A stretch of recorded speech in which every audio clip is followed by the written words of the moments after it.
Chapter 7. Growing Your Podcast. Where do we find some of the most active, regular podcast listeners? According to a study by YouGov, conducted in mid-2024, South Africa leads the pack, with 69% of the population regularly listening to podcasts. Saudi Arabia comes in second at 67% of the population, Indonesia with 57% of the population, and Brazil closing in at 54%, rank third and fifth respectively.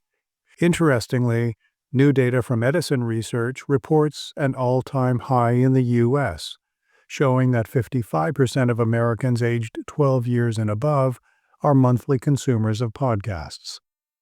The listening penetration rates of Spaniards, 44%, and Swedes, 47%, have remained consistent over the past 4 years. Canadians reach roughly 34%. What are the most popular program topics?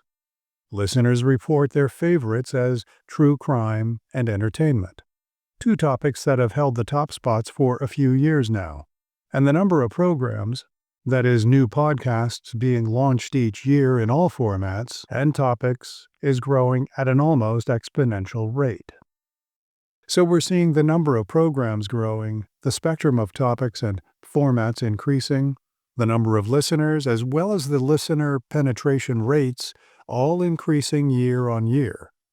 In other words, a podcast equals growth. So how does a budding podcaster with a brand new program and a handful of episode ideas attract attention? How does one maintain that attention, retain listeners, convert listeners into subscribers, and build a potential foundation around the microphone? How does one promote this wonderful content bursting with potential? A useful starting point before we dive into a discussion of growth initiatives pertaining specifically to podcasts is to address the concept of brand development and growth. The dimensions and techniques of brand development, which is really content creation and promotion, apply to nearly all online and digital activity. It is highly likely that you have a resume and that this snapshot of your life's work is probably extrapolated in some form on at least one social network, such as LinkedIn, Indeed, or Facebook. If you fall into this category, then you have already engaged in personal branding.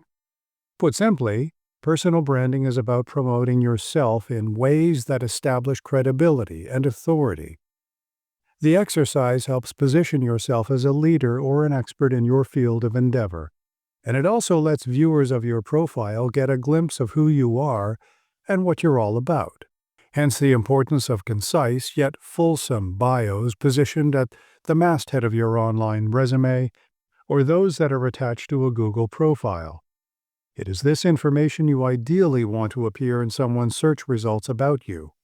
Personal branding is not unlike branding of a product, service, or organization, and that the exercise is ongoing. It requires constant attention to monitoring the brand, nurturing the foundation of its identity, critically identifying any improvement required, and active measures of reinforcement. The exercise might even require repair work at times. In a word, it's all about reputation. So how does one go about defining and promoting a reputation? Well, there are several steps in the process. Knowing your competition, or at least those offering content in a similar genre, provides information about how others have defined their niche and expertise. Reputation and brand. What are the results when you search either for your name or the name of your podcast? Make sure that there are updated bios that reflect the reputation you aim to share with others. Complementing your podcast with published articles, and don't overlook community newspapers, contributes to expert panels, regular posts of written content on your website or blog, posts of related images, positive ratings from others, ratings you provide, for example, an online review for a book on podcasting, links to and from sites or podcasts that are within your realm of like-mindedness, or inclusion in Wikipedia, where appropriate and feasible. Patience is a key factor in this process. Content development, outreach, and online results can take weeks and, in some instances, can take months. What if someone already has some level of celebrity or notability, but the perceptions of association are negative? While some negative online content is difficult to remove, sometimes even insurmountable, pushdowns and improvements can be made, with results measurable in weeks. A pushdown is a method of pushing negative content and search results lower, ideally with the aim of removing such content from the first page of results. An improvement is a method of improving online reviews and associated ratings. If, for example, a podcast has received multiple one-star reviews, there are methods to improve that rating to 3 and 4 stars. Improvements tend to take a little longer than pushdowns, often showing results in timeframes measured in months. Finally, some people and organizations can avail themselves of the opportunities generated through Wikipedia. Now, it should be stated with caution that while Wikipedia is an excellent reference that helps promotional efforts, it is not and should not be considered a promotional vehicle in and of itself. Wikipedia is an encyclopedia, so any new Wikipedia pages must have notable references, without which the page will be quickly removed. Notability on Wikipedia refers to references that have their own Wikipedia pages, and not simply notations in other social media pages or personal websites or public relation material such as media releases. Some of the above-mentioned examples, such as local community newspapers, can represent one source of notable references, especially if the published article in question is about the podcast or the podcaster. Rack up 8 to 10 such notable references, and the podcaster might just be eligible to have his or her Wikipedia entry. These measures are generally associated with any online branding and reputational campaign. Now let's consider several measures and techniques tailored for podcasters and their content. Sharing and measurement. A podcaster must continually share both the existence of the podcast as well as the individual episodes. The act of sharing is fundamental to the successful promotion of content. Measurement of activity and engagement, the metrics of the podcast, must be monitored on a regular basis. These two ongoing processes inform the podcaster about the effectiveness of publication cycles, distribution, content, and engagement, to name a few. Ongoing sharing and measurement also reveal, for example, if the episodes are finding an audience with South Koreans or Canadians, or whether active user engagement is higher in Italy or in Australia. Getting the show out there. Where else to publish? It is essential that a podcast be captured by catchers and aggregators. A podcatcher, or podcast client, is a computer program used to download various media, typically via an RSS feed. Podcatchers collate and catalog podcasts, aggregating them to be collected as new episodes are released, rather than individually seeking out podcasts for consumption. When Apple added podcatching to its iTunes software in 2005, it became the de facto most popular client. As a first step, it's important to confirm that your podcast is captured. As a podcaster, you can reach out and contact platform companies directly, asking that they receive and list your program. The process is simple. Usually an email will suffice, providing key contact information, RSS and website information, and basic details about the podcast. The 3 most common platforms for podcasts are Apple Podcasts, Spotify, Amazon Music, and its related Audible app, and increasingly YouTube. But don't stop there, as there are many other platforms and directories, including Podbean, Listen Notes, Castbox, Blueberry, Fid, iVoox, and iHeartRadio, to name a few. Sharing and monitoring. Use every list of contacts you've got. Never underestimate your existing contact list. That list is much bigger than most people assume. An old rule of thumb once used for assessing the potential effectiveness of insurance sales associates was to see if the candidate for the job could list 100 contacts, because each of those contacts is a lead. 100 contacts? Who has that? Well, today it's not uncommon for people to have at least 100 Facebook connections. Notwithstanding Facebook, most of us have at least that number, even if all those names are not considered in one single list. The volume increases as one considers the networks frequently overlooked. People who attended school, college, or university with you. People from a sports team, drama club, musical band, or hobby group. People in your neighborhood, people at your present job, as well as past places of work. People in your professional associations or church groups. Your medical doctor, your dentist, your lawyer, your local elected officials. Even your mail carrier, your family members, and their family members. The list goes on. And very quickly you will realize that your list is much, much bigger than you once thought.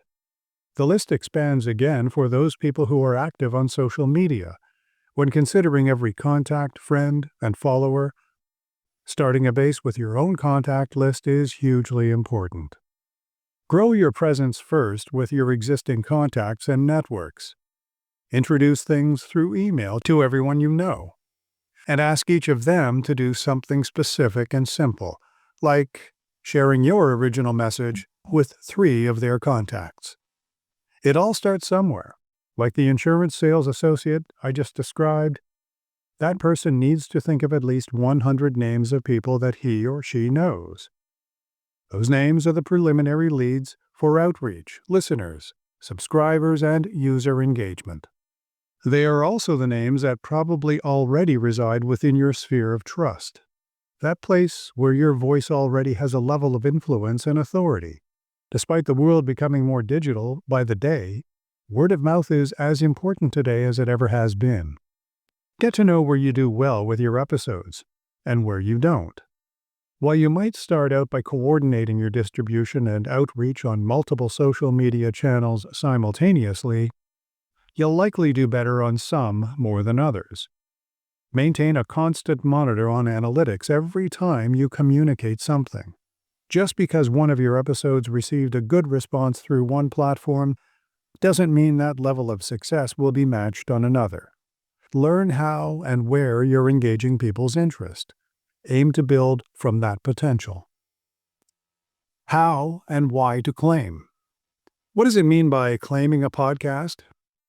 At its basic level, it means that you manually find your podcast listed on a given platform or directory, after which you register yourself to access metrics and analytics about downloads and streams of the episodes within that platform. Some of those details include critical information, such as knowing if a listener completed the episode or dropped off prior to completion, or how many episodes were accessed and the order in which a user chose to download or stream the episodes. Claiming a podcast can facilitate analytics that are more informative and instructive to the podcaster, as he or she constantly monitors listener activity. Launch with an inventory. In launching a podcast, it's always best to have a minimum of 3 episodes complete and ready for immediate publication. Even an internal corporate podcast should imply a publication schedule by indicating topics for upcoming episodes. This demonstrates a track record with a selection of content, and depth and breadth of experience. An inventory also helps elevate a listener's interest. Optimize social media. Get it everywhere. Your new podcast is potentially one of the most exciting developments for you, whether the focus is personal or for business reasons. The podcast is also an opportunity to complement your existing promotional efforts, whatever products or services you might offer. However, not one person will know that it exists unless you constantly inform and remind as many people as possible. You probably already had at least one active social media account, whether for personal or professional purposes, prior to embarking on podcasting. Your new podcast should be sufficient reason to broaden the social media reach and to fully engage all social media. Announce the launch of the podcast itself. Announce each new episode. This activity must now be ongoing and routine for the podcaster. Your personal or corporate or intranet sites should reflect the availability of the podcast, ideally with an archive of previous episodes. We discussed earlier how a complimentary blog site can serve as a dedicated access point. Let your contacts on Facebook and LinkedIn know about new content. Reddit, Instagram, or Blue Sky also represent excellent options for outreach and promotion. Discord servers are used by some podcasters to promote content. A Discord is a VoIP, or Voice over Internet Protocol, instant messaging and digital distribution platform designed for creating communities. Users create with voice calls, video calls, text messaging, media, and files in private chat or as part of communities called servers. Consider a launch event. Whether in person or virtual, a launch event can represent that celebratory champagne moment, much like a book launch, a film launch, or a product launch. Some events help raise money to underwrite growth via paid promotional options. All such events represent the tried and true method of promotion, word of mouth. An event featuring 100 of your personal and corporate contacts can contribute measurably to the awareness of your podcast, provided there is a takeaway for those participating. People at such an event should be able to associate their favorite streaming platform or app as a listening option for your podcast. A hard copy handout, say a bookmark or a fridge magnet, identifying how to access and listen to your podcast, not only has longevity, but is useful for the recipient. Another useful tip for participants at a launch event is to ask them to share your content more traditionally, by email, for example, with 3 contacts, as well as via their preferred social media channels. The key to a successful launch event is identifying what you want people to learn from your event and what you want them to do after the event. Use your podcast intro as a promotional tool. Consider adding a short, snappy primer, also referred to as a program trailer, one that lets a first-time listener absorb the essence of your podcast, not just that specific episode, in, say, 30 seconds. The intro immediately educates the listener about the content of the podcast. Leverage your guest's audience. If your podcast features guest content, consider where and how each guest reaches and engages with their people. A guest might mention the episode through her personal or corporate newsletter. A guest might also promote the episode through his social media, directing his audience to the podcast. Offer to be a guest on another podcast. Just as you might reach out to someone else to participate as a guest in your program, it can be equally useful to reach out to other podcasters and offer yourself as a guest. As a podcaster, you have a certain expertise, or at least a well-developed basket of information and options on 1 or 2 topics. Keeping abreast of the content of like-minded podcasters helps a podcaster alleviate redundancy in content creation. Knowing who is out there and what they're saying can also help you identify who might be interested in collaborating. Podcasters are usually on the lookout for good content, and reaching out in such a way often represents a welcome gesture. Positive reviews. Reviews are a guiding reality of today's digital and online world. The number and quality of reviews are critical to the success of an online product or service. This cumulative digital endorsement is just as important for podcasts. A high number of positive reviews, be they likes, upvotes, or stars, often helps usher a potential customer or listener closer to learning more about the content, the product, or the service. Encouraging others to like a video, an app, or podcast is now commonplace. Yet the majority of users tend not to post a digital endorsement. So some content creators use incentives to stimulate action.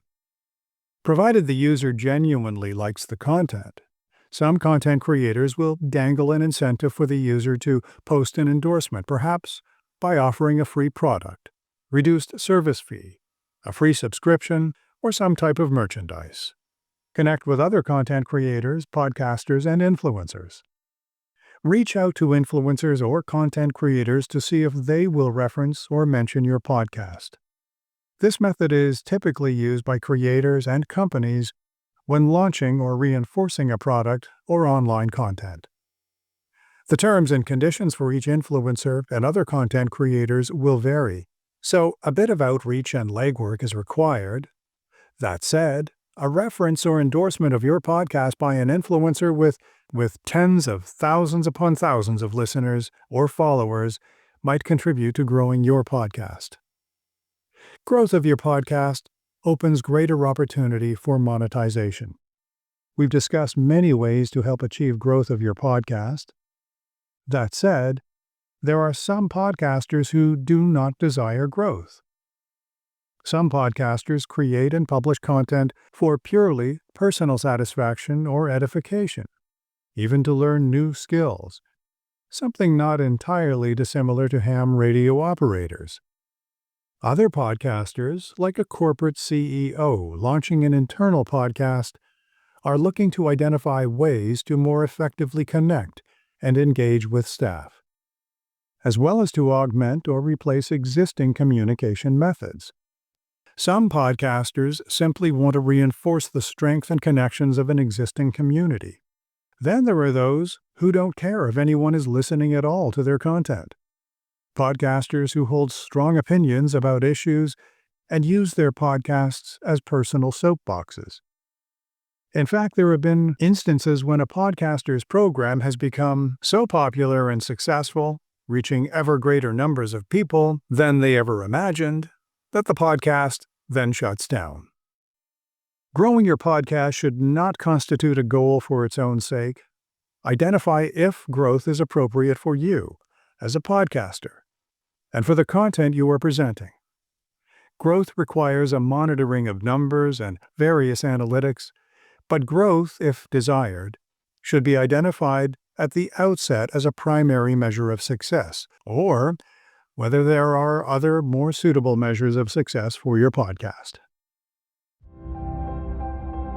Podcasting Explained, the audiobook, is a production of Henley Point. For more information visit henleypoint.ca.